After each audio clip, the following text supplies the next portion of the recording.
You're listening to Inspirado Projecto. So I'm out here on the balcony, and oh, thank you, by the way, for that awesome intro, Man Behind the Machine. Thank you for that. I have the window open here by my balcony. A butterfly just flew past. That was awesome. Oh, hey there. Hey there. There goes butterfly.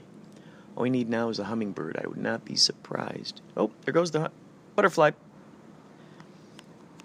I would not be surprised if that hummingbird came back again. Or a couple of them. It's been known to happen out here. I've gained quite a good relationship with these plants, with these trees. You see me looking at you. Look at that. You start waving when I look at you, don't you? I see you over there. I see you over there.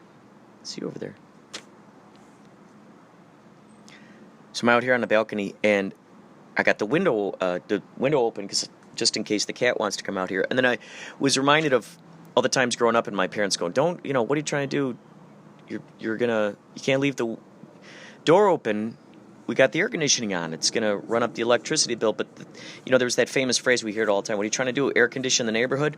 And so this idea just came into my mind about this idea, about this guy who has this air conditioning that it's so strong that he has got to open up.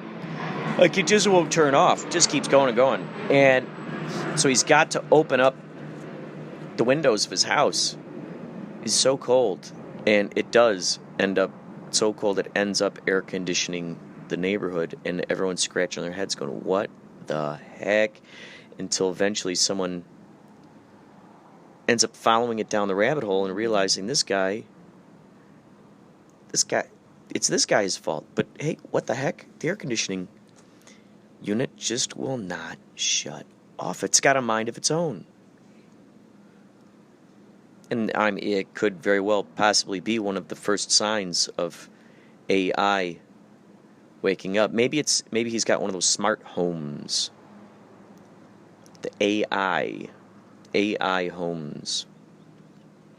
RFID chips everywhere. They can track you better with your RFID chips.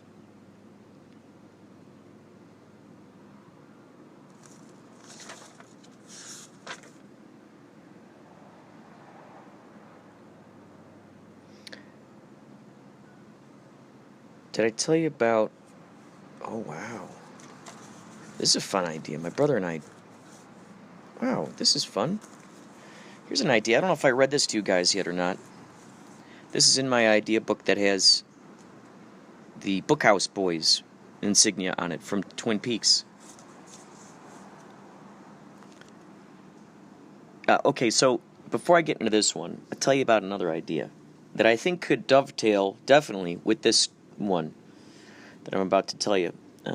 First, I want to tell you about this one. This one is an idea I had about a kid who rides his bike around the block. Maybe he's got a basket in his bike, and he's got his own microtransmitter, so he can broadcast his own radio station. So this little kid, he rides his bike around, and he broadcasts his show, and he just keeps going and going and going. And the neighborhood, those who live in a neighborhood, his buddies, his friends, maybe they end up going up to the local thrift store. They end up spending their allowance on old radios, just for kicks, rather than digital. No radios. And they're able to tune in. Like Mr. Microphone, that kind of thing. Mr. Microphone is a micro-broadcasting device. If you amp up that signal... Because the Mr. Microphone, the way that works, some of you know... There's... It uses... You have to find a frequency on a radio station that has nothing on it. Barren landscape. Whiteboard. Just open dance floor. Lots of elbow room. The tabula rasa, as John Locke used to say, the tabula rasa, the blank tablet. So you need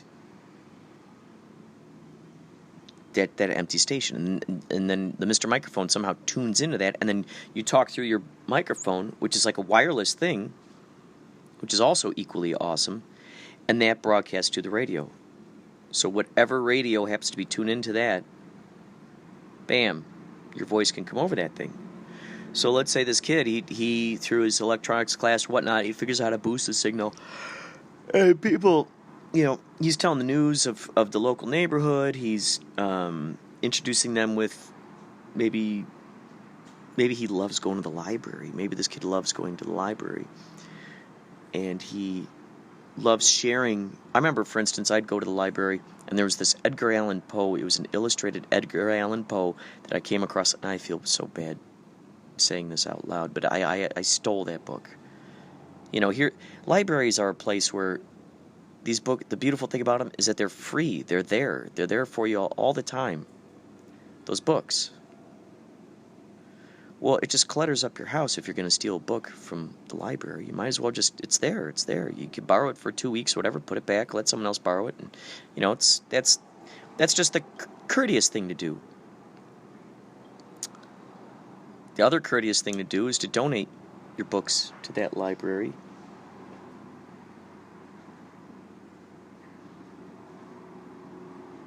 If you've got old books, that's a nice thing to do. Share with others the great information. So that's what this kid does. He loves going into the, maybe the microfiche archives. Maybe he just loves his books. Maybe he tells news stories about Encyclopedia Brown. All the old classics, all the great lessons, all the great stuff. And so he becomes sort of like the education for the neighborhood. And like the little kids, instead of watching Disney shows, they decide, no, I like this instead. This is great. They get to learn about their neighbors.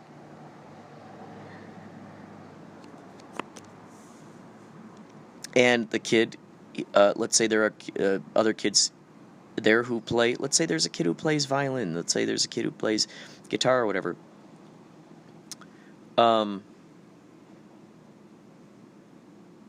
I can imagine them somehow hooking up with this kid in a way where they're able to play it through his thing, and then broadcasting out to the radio shows. And I'm imagining too, maybe the kid. I was imagining this like the kid likes to rap, and his little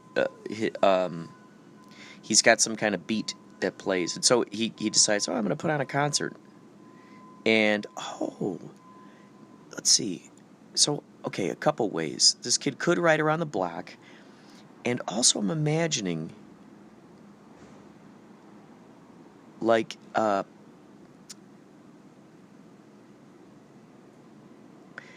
neighborhood that's sort of like in a circle. They face inward to, let's say, a fountain or some thing that's in the middle. Like there's this playground. I'm immediately getting this idea of this playground that was my parents would take me to growing up. That just had great playground equipment on it, and it was looked like a snail of sorts. It was a ladder that curled upside down, and it kind of dumbfounded me because I always wanted to crawl upside down on this ladder, but there's just no way to, I couldn't hold on. It baffled me. So it was in the middle of this neighborhood, and there was kind of like a circle. Everyone was kind of around it. So I'm imagining something like that with this kid. So maybe he puts on he's just driving around in circles for hours on end, putting on his radio show. So he decides to put on his rap concert, he calls it, and any of the neighbors are allowed to, be there for it. And they sit in the middle of this circle. It's like a theater in the round. Like a parade, a circular parade, which would also be fun. circular parade, a block party. How would you do that? You block it'd be like a block party. You block it off somehow. So I was thinking about that. Now to get to the thing my brother and I had played around with the idea of. So he was talking about the Bad News Bears, and he goes, "Oh, what about a movie called The Good News Bears?" And I thought, ooh. And then he started telling me about this paper route he grew up doing. He did a paper route for a short time. He was telling me about all the, everything that goes into it. And so there'd be this idea, the Good News Bears. It's kids putting cartoons and messages into the papers they have on their paper route. They put those in there. Maybe it's a zine. Maybe these kids put together a zine, and on their paper route, they put that little zine into the newspaper route. So you got a gross art kid, a kid who draws a lot of crazy maniacal art. Maybe he's goth. For some reason, that's popping into my mind. I grew up a kid named Rob Garwacky in high school. He used to draw the craziest art. That kid was so good. He inspired me so much to draw in a style which, at the time, I was just calling it ugly art. And I've seen that term end up being used years down the line. Ugly art.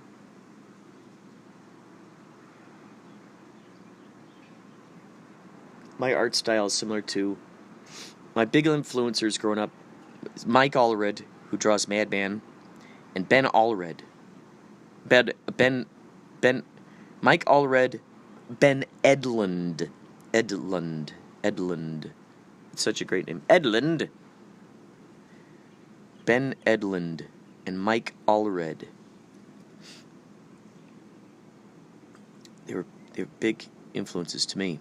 So my art style is in the back of my brain, always rattling around with that kind of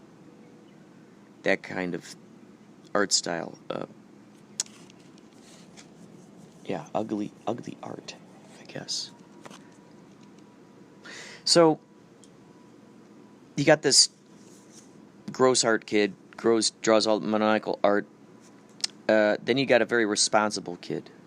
He's got the paper out. He also hires himself out to mow the lawns, to do the roof shingling. This kid is based on our buddy Rob Houston growing up. This kid was always, very, very, if there ever was a way to apply the term work ethic, he's got a good, strong work ethic. Rob Houston is the guy to apply that to. He ended up working for his dad's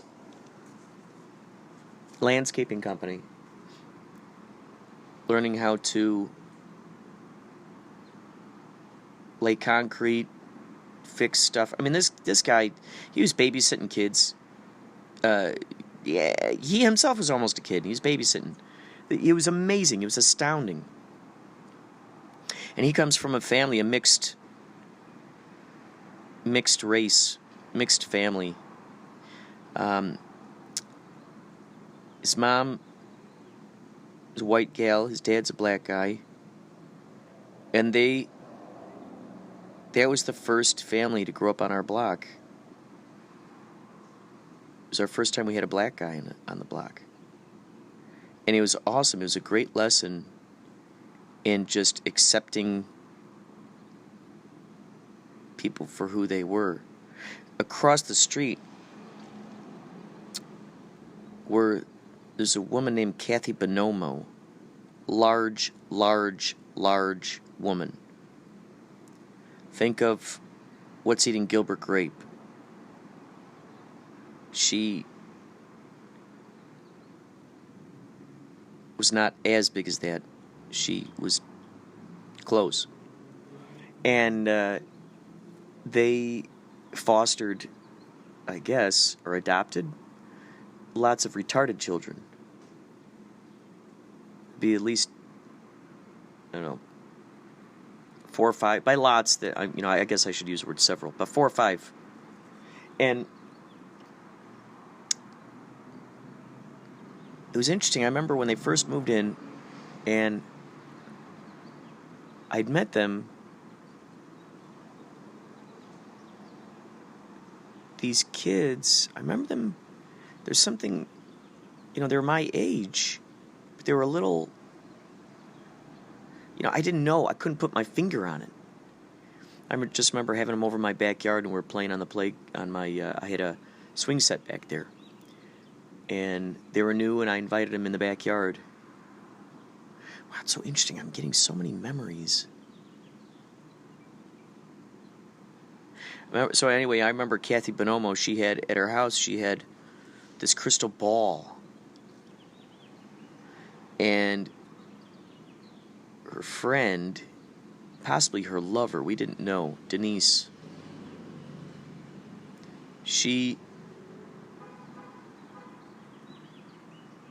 foster mother,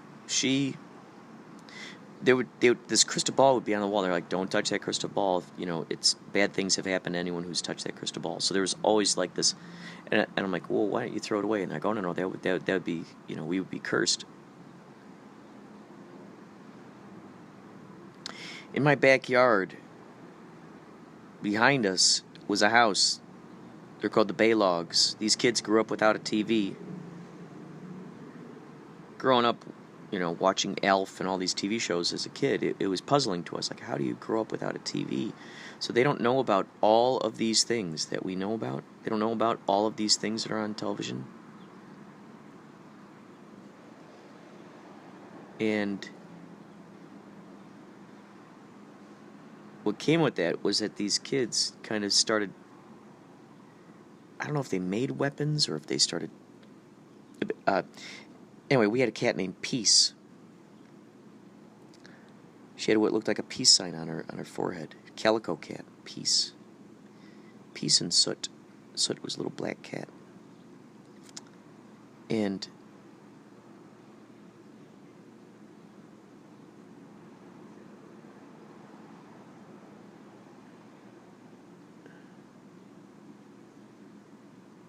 that kid, one of the sons, tried shooting her with an arrow. He missed, thank God. I would say if you're going to raise your kids without television, replace it with,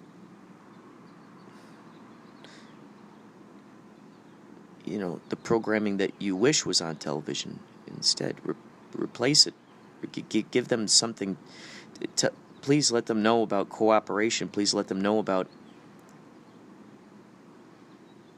compassion. Please let them know about please and thank you. Please let them know about being kind to others, and especially others' pets. When you grow up with an animal, you form a relationship with that animal, a bond. There becomes this amazing dialogue that can occur between you and the animals, and you're not even truly speaking the same language. You learn how to speak the truest same language, which is just the natural unfolding in the universe. You learn each other's kind of body language. So this kid tried to shoot our cat, and I remember he shot out our window with a BB gun. We ended up putting up a plexiglass window. I don't know if anyone ever talked to his dad about that. The folks next door, their son Andy, I believe his name is, they had a dog named Shadow. He had one brown eye and one blue eye. I found that fascinating. And he was like a calico dog, now that I think about it.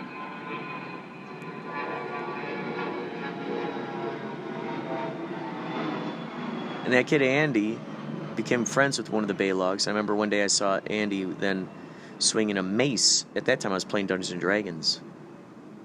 And I'm like, oh my God, he's got a mace?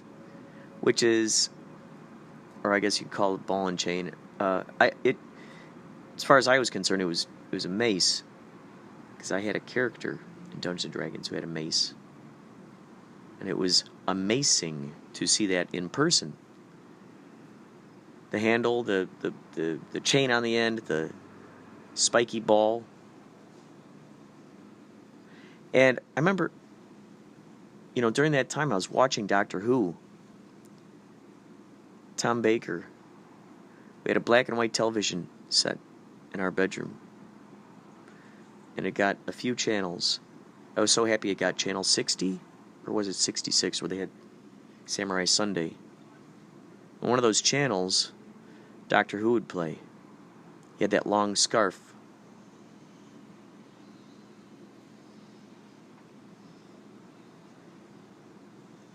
He had that long scarf. And the kid next door, Andy, ended up having that scarf. It was interesting because I didn't know the colors of that scarf because it was a black and white television. The TV in our living room was color, and my dad built it. My dad actually built it. So the back of it was exposed. There were all these little things sticking out the back of it. I remember it looking like buildings. Like, the closest thing I could compare it to was when Star Wars came out and they're flying along, these big ships, Star Destroyers, and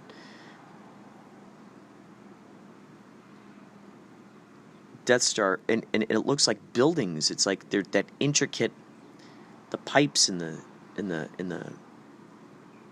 it just looked like a building or something. That's the only way I could explain it, like a bird's eye view. And so that's what it kind of looked like. I remember we call him Uncle Rob. My dad knew him from Vietnam. And he would come by on his motorcycle and he would bring more circuitry. And so they would plug it into this thing, and they're building this thing. And in one day, it becomes a TV, and we're watching TV on it. It's incredible.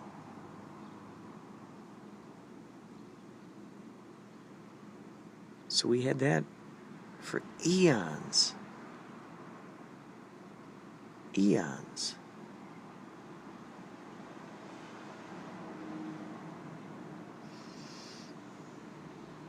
So, wow. So Andy, one day he had that scarf. It was a long scarf. Someone had, I don't know if he talked his mom into yarning it together or what, but it was long, and I was just fully fascinated by that. And then years later, decades later, it turns out an elementary school friend of mine, Renee Worrell, I had lost contact with her and then regained contact with her once Facebook came out, and I had posted some of my paintings on Facebook, paintings and drawings, and she sent me a message. She goes, "Oh my gosh, can you send me a painting? Could you make me a painting? I'll pay you. I'll buy you the art supplies, and I'll pay you to make this painting. And here's kind of the idea that I'm thinking." And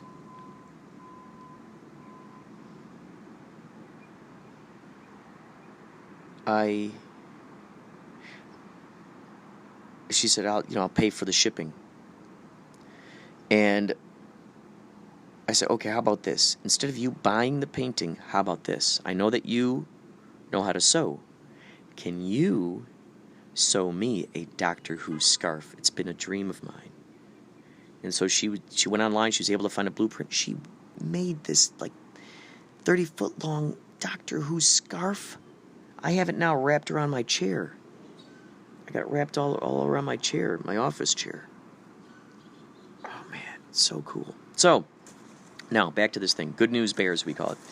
So, okay, so you got the Very Responsible Kid, based on Rob Houston. He's always lawn mowing, changing people's roof shingles, paper route, maybe laying new concrete driveways. Just stuff that you would not expect a 12-year-old kid knowing how to do. You got a health kid who knows all about the alternative medicines, all the great stuff. His family has an ozonated water machine. Heck, maybe the kid built it. I don't know. Maybe he builds it with the help of the very responsible kid. Got a conspiracy theory kid who's obsessed with all the JFK stuff, QAnon stuff. He talks very matter-of-factly about the information without being preachy. It's like he's just matter-of-fact. Like it's like, I know about this. Why don't you know about this? I remember growing up watching. You know what? I think too, this conspiracy theory kid. I think we could definitely say that he's been abducted by aliens. Not in a scary, frightful, but a very mystifying way. He has this story that he tells kids at school. And I remember growing up, and on channel 60 or 66, where the Samurai Sunday show is on, there was, well, Voltron. Voltron appeared on one of those UHF stations. And I felt like this was the thing. Like at school, I wouldn't hear teachers or anyone really actually ever mention the outside world. It was as if it didn't exist. And it was always a pleasure when I'd hear someone, like when I'd hear a teacher, an authority figure, an adult, talk about the outside world. It seemed like they were truly separate realities. Wow! Now that I think about it, that was my first. That was my first. Wow! Now that I'm realizing it, it's just coming to me. The universe gave me that gift. It presented me with my first examples of parallel universes, so to speak. My first examples of a parallel universe. The idea that, our realities are relative to us.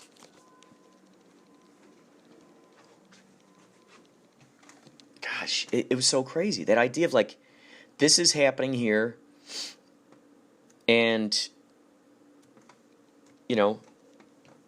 that's happening there, and they're just not blending. I'm gonna play for you guys right now. I guess I've been drinking this coffee. I gotta urinate like a banshee. I'm gonna play for you some Wordland. This is the album. This is actually Brett Berman's project from Nitroglycerin Pep Club. I'm gonna play this for you just right through here. Let's see. This is good. I'm gonna put it right next to the speaker. Here we go. This one is called. Oh, this is good. This is called.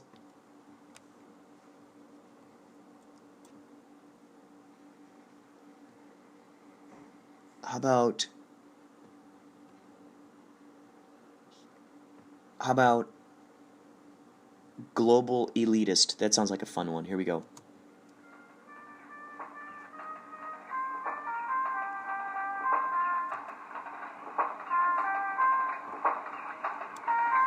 Someone whose voice is low and musical and gives everyone a thrill. Somebody was cooking hamburgers somewhere. Remember, she vanished without a trace. He always bowed. Your job's a joke, you're broke, your love life's DOA. I've told you 50,000 times to stay out of my ox deal. If you live to be 85, buddy, you're living. Buick Special sweeps Class C of Mobile Gas Economy Run, placing first and second. I'm in kind of a lull right now in my mind, you know what I'm saying? It's just ridiculous. I mean, come on. And that can help you drift off to sleep. That's geek speak for the actual satellite channel and audio channels that we use to record it on. Well, I think I'll keep the chemistry set. I'm real wary of fish with bones. I don't blame you. Now, Kraft salad oil is more than just a new oil. It's a new kind of oil. Really good. Why didn't you say that in the first place? Very sloppy. Very sloppy. Got to be done. Maybe you get just the button that you need. You know, the little moose maybe, or Goofy, or Beezy. And of course, what they would do, they would have to come to the obvious conclusion that no recognizable intellect resides on this planet. Class, and thundery.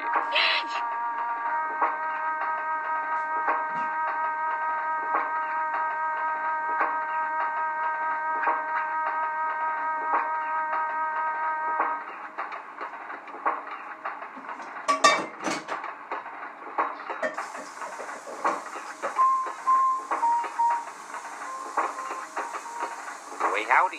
Your date with a Reach Tuesday is arranged by the makers of Tums, famous quick relief for acid indigestion. Behind my very consciousness, a man who, while at times makes people wait when he shouldn't ought to, is sincerely, oh man, I love doing the Vic and Sate cast with Jimbo. Oh, boy. Any South African listeners? And anyone in any, like, exotic countries listening? But General MacArthur said he will come back. I believe that. I think you were doing a good job. Keep it up. You don't know me. Will you go away? Thank you. Like a sound that we know but not heard. And that was a smidgen of Global Elitist by the Nitroglycerin Pep Club. That's their new album, Wordland. You can find that on Bandcamp, I'm pretty sure. Thank you for waiting for me. And if you haven't waited, that's fine. You're doing something that you really are finding excitement and joy doing, which is the most important thing. Do not let me get in the way of you being your best version of yourself, okay? Do not let me get in the way of that. Please. Never let that happen.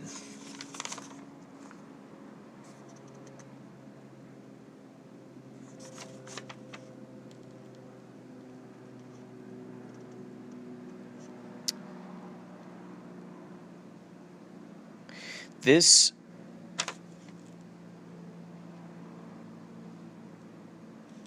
just blipped my antenna. I think I'm gonna take you back inside. We're gonna go back inside. Thought it'd be fun.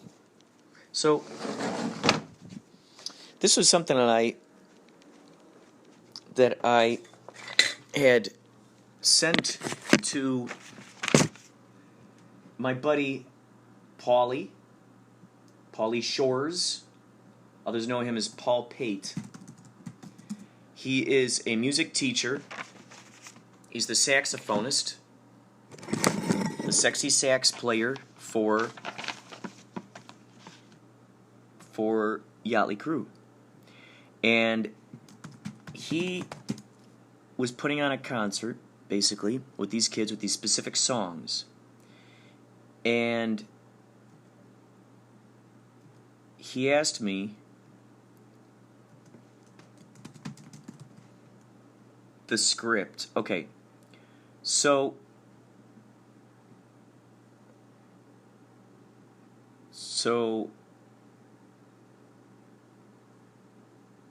wow. So okay, so there's an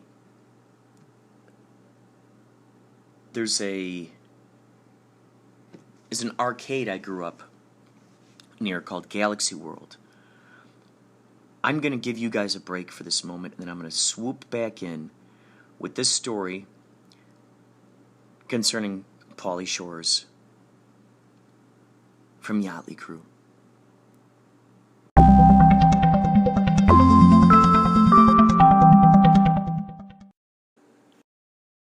Welcome back to Inspirado, Projecto, welcome back.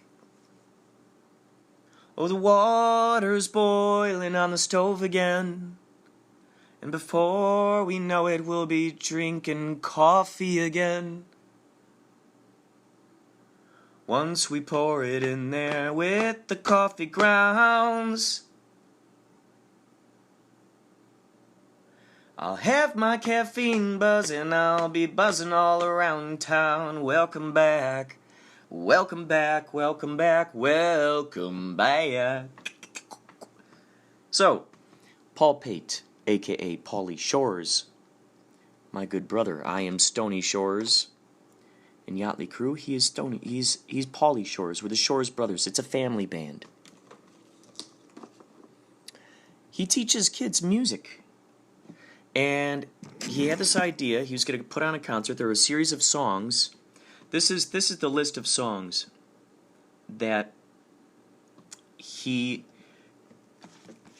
put together, that he had the kids learn, and he wanted to do stories. He wanted to do sort of like a big story that tied them all together somehow. And he goes, how would you feel about writing those little segments that go in between the songs? And I said, I would be honored. So I spent the whole night, I spent the night writing this script out. And okay, so these are the various songs. He wanted the whole premise was that it was you enter an arcade, like a mysterious arcade, and each of these sort of arcade games sort of brought you to another song. So he'd be like, okay, this thing's happening, and then you'd go into the song, and then song would end, and you'd have another little interlude. So these are the songs. March of the Hyperion Guards by Robert Sheldon. Oh, and this is the thing, too. These names, like whether the composers, the name of the song, I tried to weave him in there. The idea was try to weave him in there somehow. So March of the Hyperion Guards by Robert Sheldon, Lion's Pride by Victor Lopez, Mercy, Mercy, Mercy by Joe Zawinul, Armory Embattlement by Randall D. Standridge, Martian Square Dance by D. Sorensen and B. Pearson. Those guys also did Spring's Awakening, which is another song we used. Feeling Good by Leslie Bercusi and Anthony Newley. Super Mario Brothers, and we also did Zelda, by Koji Kondo and Danny Ursetti. Halo by Martin O'Donnell and Michael Salvatore, and Tetris by Hirozaku Tanaka and Danny Ursetti. Those guys also did the Super Mario Brothers and Zelda songs. So, those were the songs that I had to work with, and the premise. So I grew up. So in Carroll Stream, Illinois, there was Galaxy World. And that arcade, our parents told us, don't go up to Galaxy World. They remember reading in the newspaper one time some teenagers getting rowdy and some kid throwing a bottle in the parking lot. And that was like the only excuse they had for us not going up there. Well, we were spending our allowance. I think we'd get it all depended on the chores, That would, I don't know, every 2 weeks or something, we'd get $10. Maybe? Is that what it was? I can't remember. But we would save our money. And then we would go up to Galaxy World, and we'd spend most of it playing Dragon's Lair. Rolling Thunder was another fun one. Empire City was another fun one. Boy.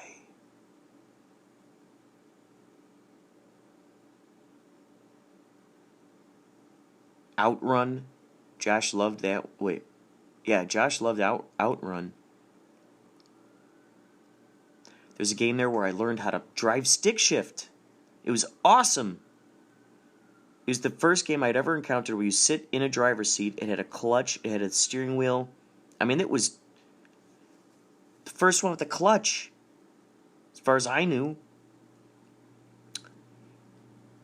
And I had a Datsun, rusty Datsun, that was given to me by my cousin Kelly. And it was missing a clutch. So while I saved up money to buy that new clutch, to get that fixed, I think even Rob Houston fixed the clutch for me, now I think about it. Or one of Josh's friends. He knew so many good... Oh, the Bernhardt brothers. Those guys did it.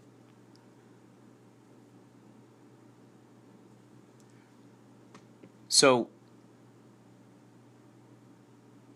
Galaxy World. So, while I, was waiting for that clutch to get fixed, I would go to Galaxy World and I'd play this video game that simulated the clutch. And I'd somehow go out there into that front yard. I'd go out there in the yard and I'd sit back there, sit in the car. I didn't have the keys or anything. I'd pretend I was driving it. You know, I'd visualize what I was doing on the video game. I'd have the parking brake on. And I'd go, you know, push down the clutch, lift up the clutch, push down the gas, and that swimming kind of vibe. So, here we go. Without further ado, imagine, if you will, a bright, warm summer day. You and your friends just now entered a dark, magical, air-conditioned wonderment of kaleidoscopic lights. It's your favorite arcade, Galaxy World. Blippity bloops and bleeps echo from every direction as your squinty eyes slowly open to the hypnotic walls. Galaxy World's owner, Mr. Robert Sheldon, is smiling near the door. "We have a new game that'll heighten your imagination. Follow this way," he says while leading everyone along a winding neon path curving through the hustle and bustle. He eventually stops everybody at the end of a blinking hallway. A tall, sparkling silver, octagon-shaped arcade machine faces your group. "Go ahead and test it out," Mr. Sheldon exclaims. You and your excited buddies run up to the arcade, buckling into the ergonomic seats attached. Everybody straps on their mirrored bubble helmets, glimmering boots, and shiny gloves, too. He explains, "After the countdown, I'll push the button. Your subatomics will morph into a world of pixelated radio waves. It took me 8 years to invent this futuristic and comfortable arcade game. I call it March of the Hyperion Guards. Are you ready for the ultimate adventure quest?" he robustly proclaims. You and your friends joyfully howl, "Yes, please!" all simultaneously. A robot voice counts down. 3, 2, 1. Squoink! You feel your physical body pouring like sand through an hourglass of circuits. The world you know disappears. March of the Hyperion Guards by Robert Shelton plays.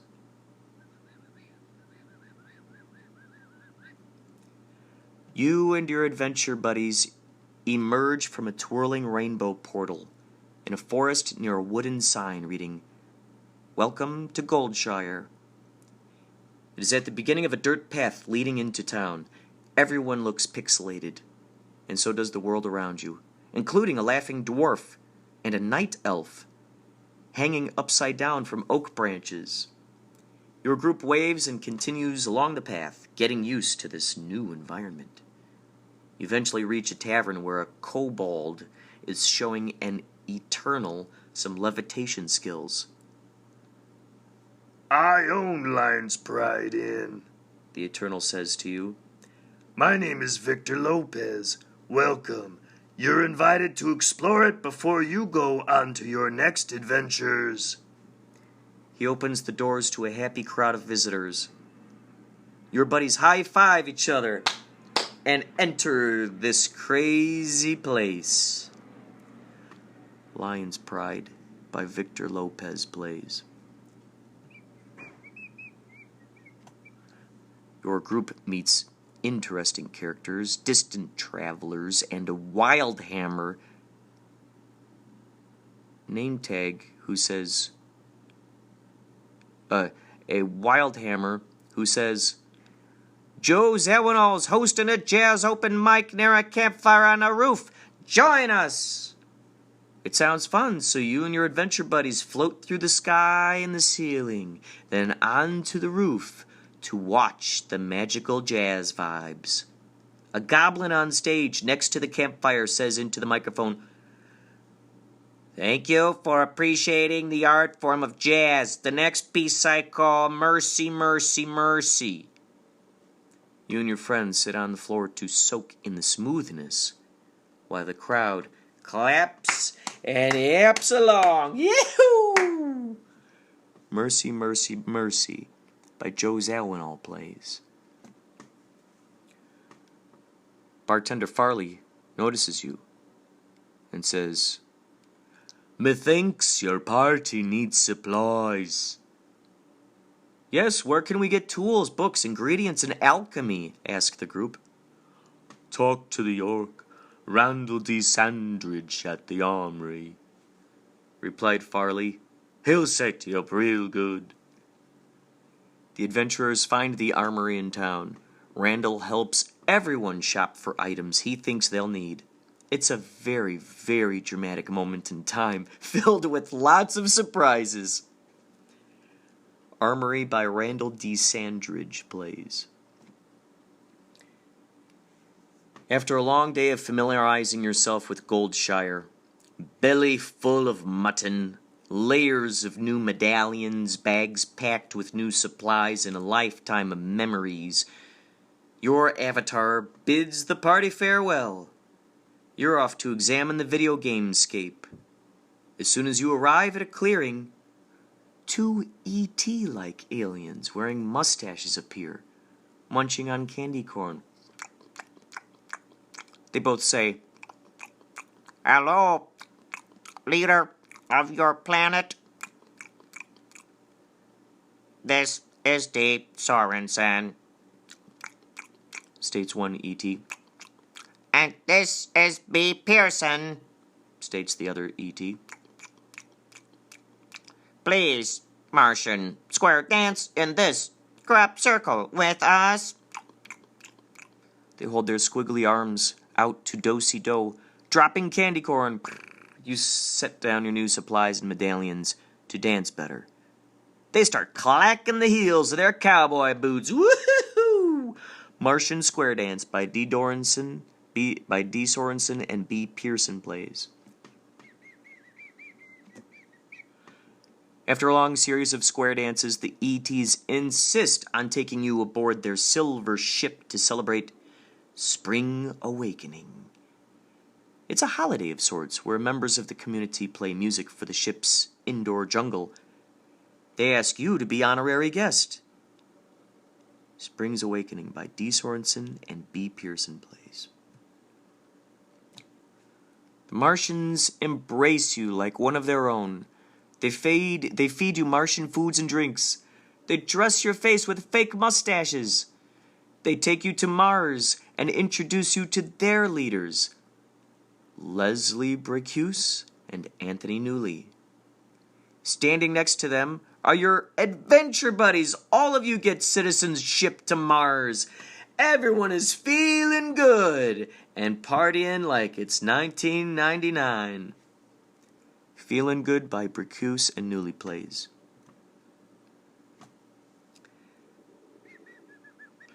After lots of laughing and celebrating with your new Martian friends, one of them brings you and your friends to a secret hatch in a tree. "Now that you guys are true Martians, you get to see the middle of Mars," says Koji Kondo the Martian, while twisting its tentacles around the hatch latch. The door flies open as he says, "Crawl inside. Please tell the Super Mario Brothers I say hello." You and your adventure buddies crawl into the open hatch of the tree, and suddenly everyone figures out that you're actually in a pipe. And things get strange while you pass through your very first warp zone. Super Mario Bros. By Koji Kondo and Danny Ursetti plays. After living through an even more pixelated world, with coins and mushrooms popping out of bricks, hammer-throwing turtles, and throwing fireballs, you are astounded by what's happening. Your friends are flipping out because you're all living the lives of characters from your favorite video games. During the skirmish, one of your friends finds the entrance to a forest. Huh? Everyone's inspired to explore it. Whoa! After wandering along a series of random choices, you find a dirt path and emerge from the trees into the wooden bridge of a castle moat. An elfish woman in a dress with pointy ears wearing a crown, is on the bridge too. She's riding on the back of a horse. "Hello, people, my name is Princess Zelda," she says. "No way, no way, no way," says your friends in unison. Zelda by Koji Kondo and Danny Rossetti plays. After losing Zelda, then going on quests upon quests and traveling familiar territory up close, to finally then save her at the end, was worth the journey. After saying goodbye to Link and Zelda, goodbye, goodbye, goodbye, goodbye, goodbye, goodbye, goodbye, well, thank you for everything, you and your party come across two genies in a graveyard. "My name is Martin O'Donnell," says one genie and spins around. "My name is Michael Salvatore," says the other genie and flips upside down. "And you all have a halo around your heads," they both say while spinning. Everyone transports through to yet another unexpected place.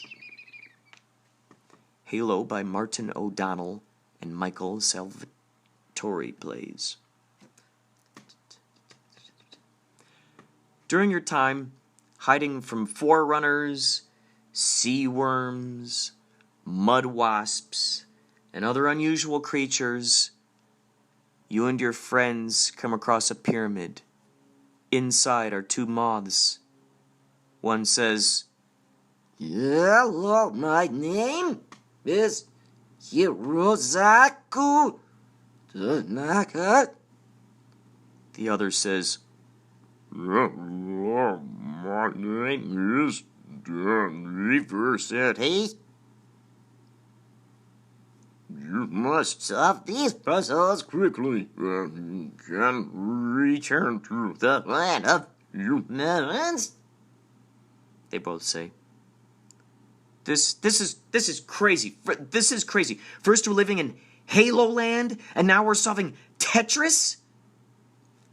Blocks of blocky shapes fall from the sky. The moths disappear. It's up to you and your friends to solve this crazy puzzle. What will happen? Tetris by Hirozaku Tanaka and Danny Rossetti plays.